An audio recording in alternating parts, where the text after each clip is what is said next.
Buenos días, gente. Estamos en este momento por los pagos de Paso de los Toros con el ingeniero Guillermo Franchi, que realmente es uno de los pilares del grupo Un Solo Uruguay. Mis buenos días para usted, ingeniero. ¿Cómo anda? Buen día, Máximo, un gusto estar en contacto nuevamente.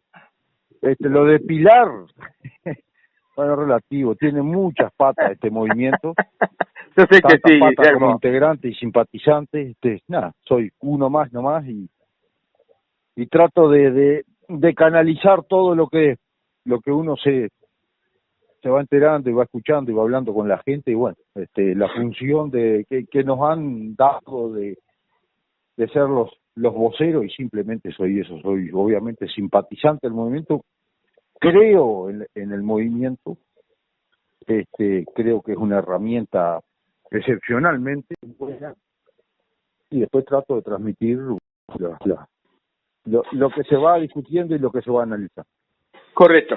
Guillermo, en el pasar de estos últimos días, un tema que al final de cuentas, porque parece que siempre hay cosas que se ponen al tapete para distraer a la ciudadanía. En estos días tuvo todo el tema, se viene hablando de hace mucho tiempo, del desafuero del general Manini, en donde a uno le deja esa preocupación como ciudadano pensante en que no sé si todo esto no lo hacen para distraernos, ¿no, Guillermo? Bueno, sí, muchas veces para entender los manejos de la política, de los tiempos y de los temas políticos, habría que estar mucho más adentro. Mire que nosotros analizamos permanentemente qué es lo que pasa. Todos los temas que toca el movimiento son de índole político, obviamente, porque tanto los reclamos, las propuestas, los análisis de los datos, es todo vinculado a la política. Lo que sí no estamos adentro, y muchas veces nos queda la misma duda que ustedes. O sea, hay muchos temas que con gran habilidad se ponen en la opinión pública, y obviamente que hay temas que distraen la atención de problemas que son realmente mucho más graves. Por lo menos la discusión, o sea, es en la discusión, ¿no? En la prensa, en la discusión, pero digo, la gente que tiene problemas económicos, gente que tiene problemas en el boliche, en el comercio, en el camión, en la empresa. Y bueno, sí, los temas estos lo distraerán un ratito, pero cuando llega el vencimiento, la notificación del vencimiento del crédito o de los impuestos o del BPS, vuelve a tierra y vuelve pisamos a la realidad nuevamente. Y claro, o sea, el manejo político de los temas es una habilidad o es un intento de los políticos de tratar de que se discuta lo que se quiere. Y la prueba más clara ha estado últimamente, y con respecto a este gobierno, ni de hablar del manejo de los temas políticos en los 3 gobiernos anteriores, que era cualquier cosa, siempre tratando de sacar el punto del ojo del problema, al mejor estilo terutero. Vamos a gritar a otro lado y el nido lo dejamos lejos.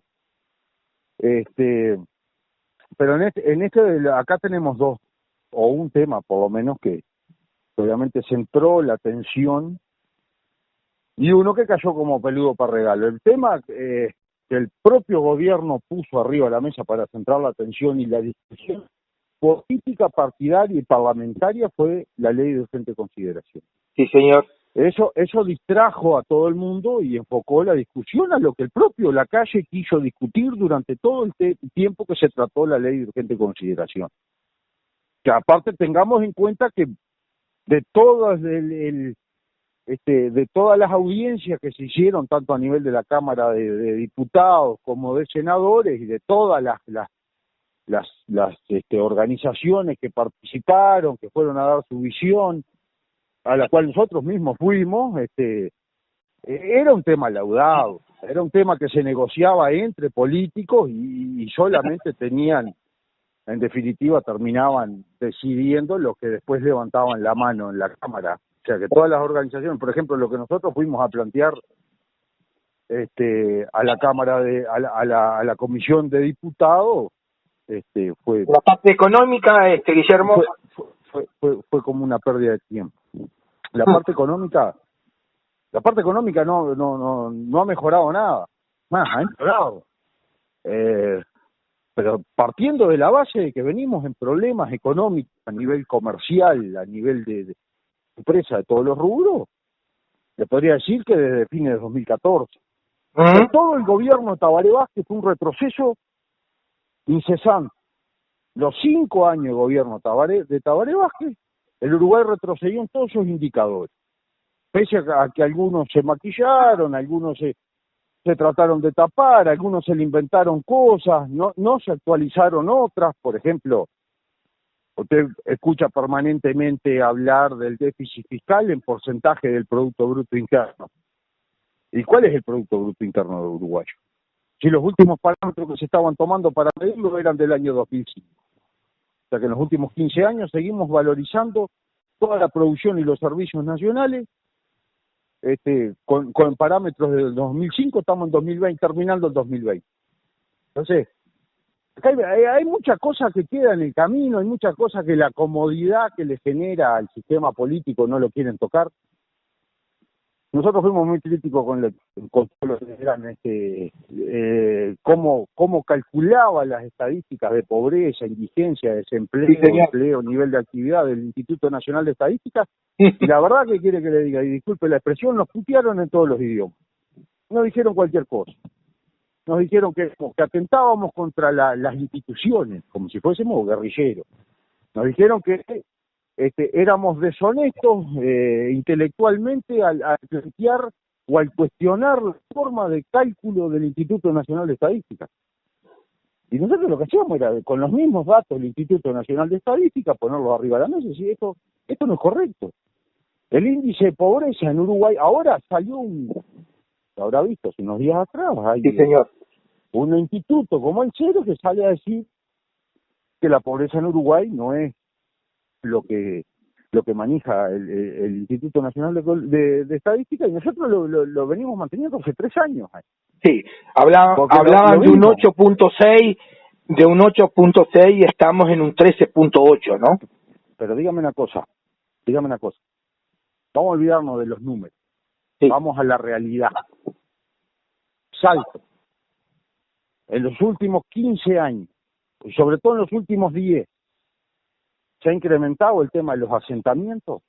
Y sí, pasamos de 6 a en este momento se habla de 32 asentamientos. Bueno, ¿no? Y eso necesita una explicación estadística. Que a usted le digan que por incorporar los servicios que brinda el FONASA o la alimentación en la escuela hay menos pobres en Uruguay, cuando usted tenía 6 asentamientos hace 10 años y tiene 32 en una de las ciudades más pujantes del interior del país. Imagínese el resto. Imagínese en este momento, Guillermo, Paso de los Toros. Entonces, digo, lo que pasa es que era cuestión del relato mentiroso por parte de los políticos versus la realidad que uno vive todos los días, el que anda en la calle, el que va a hacer las compras, el que se mueve, el que llega, el que va al pueblo. Y entonces, ¿cómo no le van a decir a la gente que cada vez hay menos pobres en Uruguay cuando usted tiene el incremento de los asentamientos en Montevideo, en Las Piedras, en Canelones, en Paysandú, en Salto, en Artigas, donde quiera que vaya, en Paso de los Toros, a donde quiera que vaya, los asentamientos irregulares, gente viviendo en condiciones infrahumanas, se han multiplicado y multiplicado y multiplicado. Entonces, es cuestión de ser sensato. Y bueno, la verdad que bastante palo nos dieron con eso, pero bueno, ahora parece que se empieza a reconocer. Ahora aparentemente va a haber un nuevo censo en 2023 y ahora aparentemente el Instituto Nacional de Estadística va a hacer una readecuación, por lo menos eso lo escuché en la prensa ayer, va a ser una readecuación de la metodología que utiliza para fijar las franjas de pobreza e indigencia. Se da cuenta que si usted gana ahí en Salto por ser una ciudad del interior, si sus ingresos superan los 12.000 pesos, usted está por fuera de la línea de pobreza. No, perdón, 12.000 pesos y algo en Montevideo, 8.000 y algo en el interior, y 5.000 en el interior rural. Ahora yo digo una cosa, por más que viva donde viva en el interior rural, con 5.000 pesos usted de ingreso por mes, usted se muere de hambre. Pero claro que se muere de hambre. Pero además ya se murió, hace años que se murió. Correcto. Ya está enterrado. Yo sé, digo, que habrá que dar lata con estos temas para que justamente se corrijan y sobre todo que se digan las cosas como son, porque sí, partiendo de un mal diagnóstico, si usted sale de los números equivocados, es muy difícil poder implementar una solución que sirva. Sí, porque seguir mintiendo, la verdad que no se puede más, ¿no, Guillermo? Yo los otros días justamente hablábamos de lo que es la distracción política, ¿no? Porque realmente los temas que le importa a la gente que está trabajando en el Uruguay, que ya tiene sus inversiones hechas en el caso de la parte rural, ¿no, Guillermo? Hablemos puntualmente de la lechería, ¿no? Hoy es un momento que se habla de los 12 millones, de los 13 millones o 12.600.000 litros que ha llegado, pero yo le digo, pero ¿y cuántos tamberos desaparecieron, Guillermo? Bueno, se olvidaron de todos los tamberos que desaparecieron. Bueno, era la explicación que daba o el regocijo del ministro anterior, aunque ahora lamentablemente escuchamos unas declaraciones de este ministro, de Uriarte, otra vez volviendo al tema de que el problema de la lechería pasa por eficiencia, o sea, y yo no digo que no sea parte del problema, pero acá tenemos un problema que le imprime el propio Estado, que son los costos del mismo Estado, al que él pertenece por ser ministro, imprime un exceso en los costos para producir que hizo que se perdiera un tambo cada 40 horas en Uruguay. Entonces, si hacemos un poco de memoria, nos acordaremos de las declaraciones del ministro anterior, de Benes, diciendo que, bueno, sí, algunos han cerrado, pero se produce más leche. Y está bien, es una realidad, se produce más leche. Ahora, yo lo que quiero saber es, ¿cuál es el objetivo? ¿Producir leche o mantener empresas abiertas, con puestos de trabajo, con la cadena funcionando, con gente ocupada, o vamos a dejar que esto se solucione con una mega o con 2 o 3 megas empresas y el resto que vaya a seguir incrementando los asentamientos? Ese es el tema. Para mí acá es claro que la preocupación debe ser por mantener el nivel de actividad. Uh-huh. Creo que en este gobierno está bien entendido que tiene que ser por parte del sector privado, que nosotros lo entendemos a la perfección. Nosotros sabemos lo que pasó entre 2008 y 2014 con el boom de los commodities y aquello que llegó prácticamente a ser pleno empleo, en el interior más todavía. Y sabemos que es el sector privado el que empuja, y el que se hincha, y el que le calza el hombro, y el que mueve, y el que genera.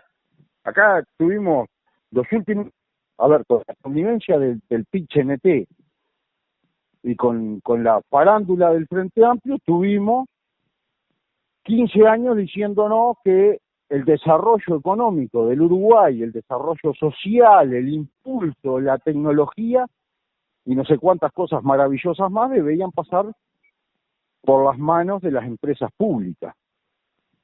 Y cuando pasamos raya tenemos 1.000 no sé cuántos millones de dólares de pérdidas en ANCAP, monopólica, insólita, con una estafa permanente, con un sobreprecio de años y años, 400 millones de dólares de sobreprecio por año, solo en que la paga el pueblo, ¿no, Guillermo? Por supuesto, la paga el que trabaja, la paga el que produce, la paga el que arriesga, la paga el que no está esperando en la casa sentado o yendo a una oficina 5 días a la semana, 4 horas, la paga el que arriesga.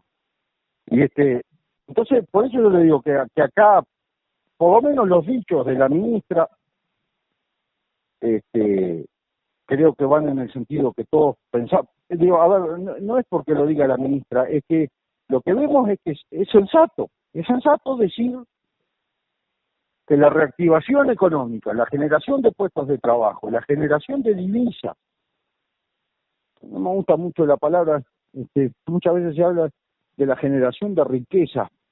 El Uruguay no genera riqueza, porque somos muy pocos y muy pobres, y mucho más los pobres o los medianos y los chicos que los grandes y ostentosos.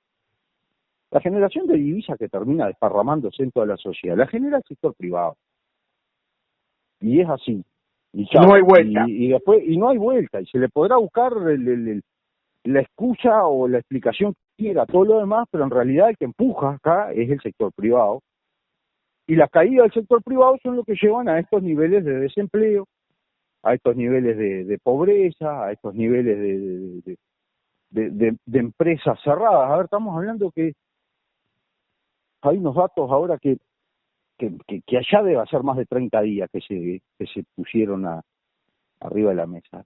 Desde marzo a julio en Uruguay cerraron registradas 7.000 empresas. O sea, por lo menos, por lo más chica que sea, estamos hablando de unas 20.000 personas se quedaron sin trabajo, contando al empresario que para el pequeño, el mediano, el empresario, su empresa, eso es fuente de trabajo, es su laburo. Ser empresario en Uruguay es como ir a trabajar todos los días, pero con la mochila además de tener que tomar decisiones correctas, de tener que lidiar con la estafa que es el costo del Estado, de tener que lidiar con los créditos, con las entidades financieras y los créditos con privados, de tener que lidiar con un montón de cosas, además de tratar de sacar un sueldito, pagarle a los empleados y tratar de sacar un sueldo para vivir y mantener a su familia, que muchas veces no se llega ni a cubrir el costo. Sí, señor. Y tengamos en cuenta, hay un detalle acá que no es menor, tengamos en cuenta que si usted es empresario de lo que sea, ¿no? Una panadería con 4 empleados, ¿no? Empresario, parece que hablar de empresario es hablar de magnates, y cuando hablamos de empresarios en Uruguay, el 97% son micros y pequeñas empresas, o sea, gente Sí, que busca su forma de vida. Bueno, eso es ser empresario en Uruguay. Pero tengamos en cuenta que si usted tiene una panadería con 4 empleados y no puede seguir funcionando porque no da más, agobiado por los costos y por todos los problemas que tiene, sus empleados primero van al seguro de paro, o sea que el Estado les cumple y les paga, y después cobran un despido. Ahora usted, empresario, cuando usted cierra su empresa porque no aguantó más, porque nadie cierra por diversión, la cierra porque no aguanta más, porque no puede más, porque está endeudado, porque no le cierran los números, porque tiene que descapitalizarse para mantener la vida. Cuando usted cierra, ¿qué recibe a cambio? ¿Qué prestación le da el Estado? ¿Qué auxilio le dan al empresario, digo, al que cerró el campo, al que tenía ovejas y la tuvo que liquidar, a esa persona? ¿Qué le pasa? Nada, lo único que recibe es que lo señalen con el dedo diciéndole que es un inepto y que cerró por inepto y por ineficiente. Y lamentablemente ahora volvemos a tener este tema de mano del ministro, diciéndole a los tamberos que el problema es la eficiencia o la ineficiencia. Y acá los empresarios del rubro que sean, cuando cierran quedan marcados para consumo, pisados para consumo, señalados por la sociedad todavía, endeudados. Entonces es bastante ilógico, ¿no? Es bastante ilógico. Que la gran mayoría de las empresas en Uruguay son pequeñas, micros, sí, señor. Y le reitero, es la forma de vida que encuentra gente a mantener una empresa o crear una empresa, es la forma de vida que encuentra la gente que muchas veces no consigue trabajo y tiene que inventarse su modo de vida y de mantenimiento de su familia. Sí, las pequeñas y medianas empresas en el Uruguay, ingeniero, hoy por hoy, siempre fue igual. Estamos en el orden de los 90 y algo % de lo que son las empresas en nuestro país. Esa es la 97. verdad. 97, prácticamente el 100%, pero saque el 3% de empresas de medianas a grandes, y el 97% son micros y pequeñas. Correcto. Entonces digo, a ver, vamos a contextualizar, estamos hablando de la pelea todos los días. Y no, Guillermo, bien tú decías recién, estamos hablando de empresarios, estamos hablando de las empresas también, que es la gran cantidad que hay en el Uruguay de empresas unipersonales, donde usted como empresario, por decir algo, es empleado de usted mismo. Sí, por supuesto. Y muchas veces a pérdida. Y trabajar, y eso sí que trabajan 16, 17 horas por día, ¿no, Guillermo? Pero claro. Digo, y es así.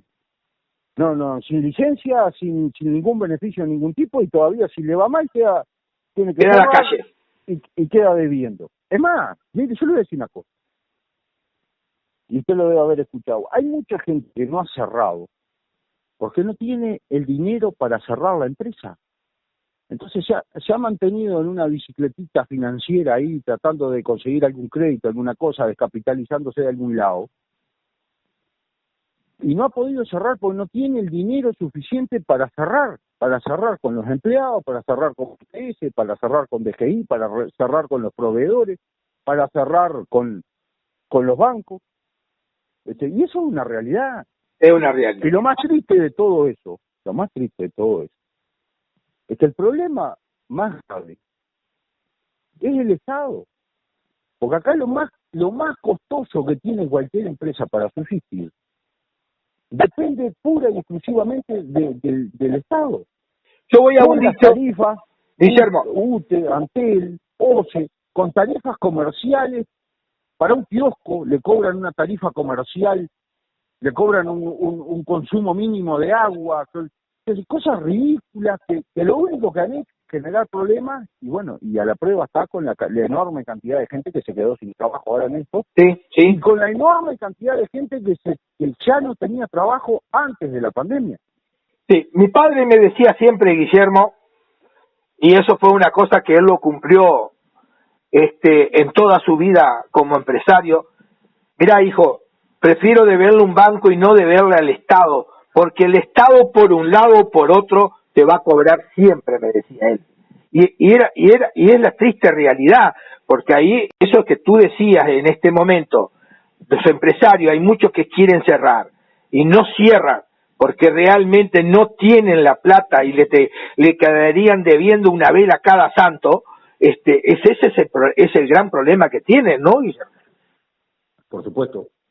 Hay mucho empresario chico que hoy no tiene los medios económicos para poder cerrar su empresa. Pero lo que le decía, el problema más grande está en quién imprime esos costos. ¿Quién le ha impuesto el crucifijo arriba? Correcto. Y el Estado. Con la DGI, con el DPS, con los tributos municipales, con las habilitaciones, con los trámites. Entonces, hay que sincerar estas cosas, hay que hablarlas claramente, hay que generar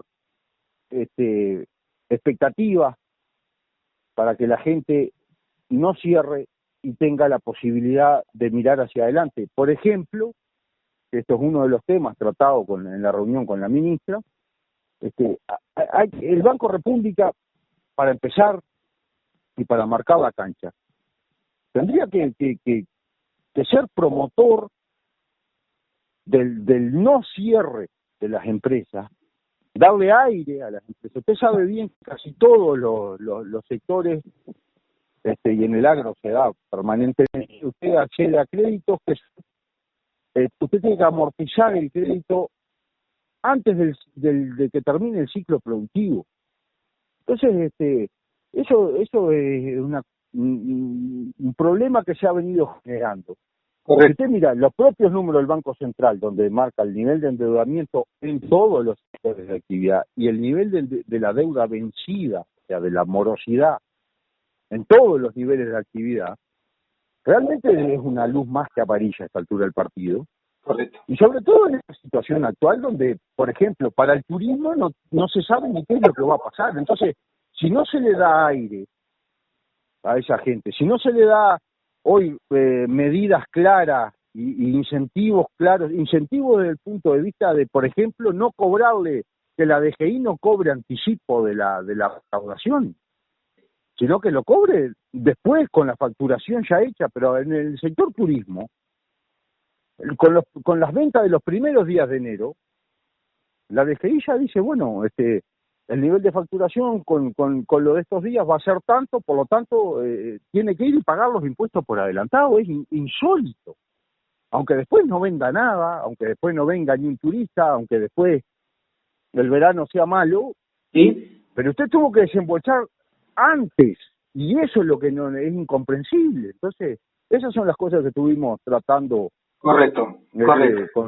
con Arbeliche el otro día. Guillermo, es bárbaro, a mí me encanta conversar con ustedes siempre de todos estos temas que realmente hacen a la cosa y al movimiento de nuestro país, pero se nos han ido los minutos, así que te agradezco, te mando un gran abrazo, y bueno, me comentabas antes que nosotros arrancáramos la nota que por ahí cayó una granizada realmente, que pasaron los minutos y salió el sol y se veía todavía la granizada.